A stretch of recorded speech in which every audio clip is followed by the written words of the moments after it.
Spousal support. Nobody wants to pay it, but everybody wants to collect it. Hello again.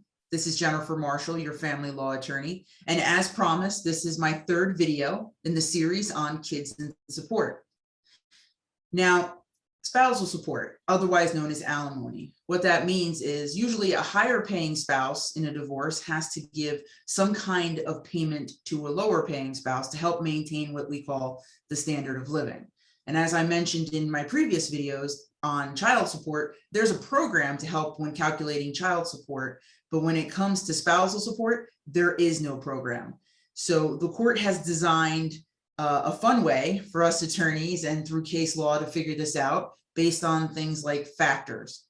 Now, I could go into all the factors that involve alimony, but I would have to do maybe a 10-minute video instead of a 2-minute video because the factors are more than you can count on two hands.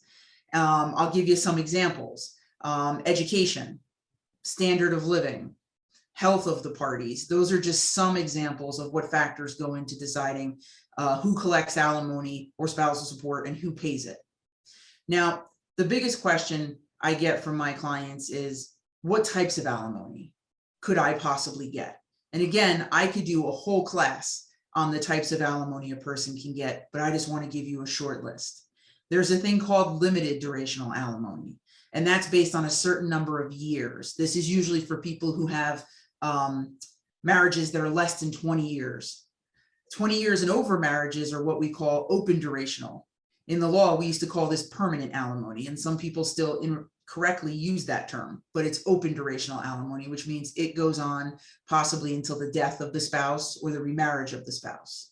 There's also reimbursement alimony. That's where the situation is you have somebody that you're married to who's going to school to be like a doctor or a lawyer, and you work to help support them through school, and then through no fault of your own, they decide to divorce you right before they start their job making their six-figure salary. There, you can get a lump sum or possibly an overtime payment to help you for what you're losing in their income. Then there's rehabilitative alimony.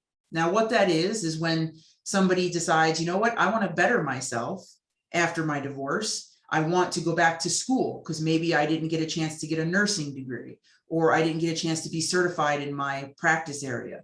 You can do that, and the spouse who is helping support you can give you payments to do that, because in the long run, if you're making more money, they're paying you less money, so they can help you get recertified.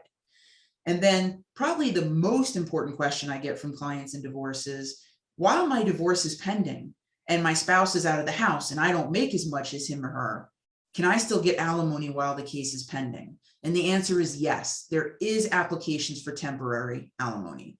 So if this sounds like you and you have questions, give me a call at 732-412-3737 or subscribe to my YouTube channel, as again, there's many videos. This is the third in my series. You can click, you can learn. Again, this is Jennifer Marshall. Remember, when the legal system has you on the ropes, I'll be your 1-2 punch. Thank you.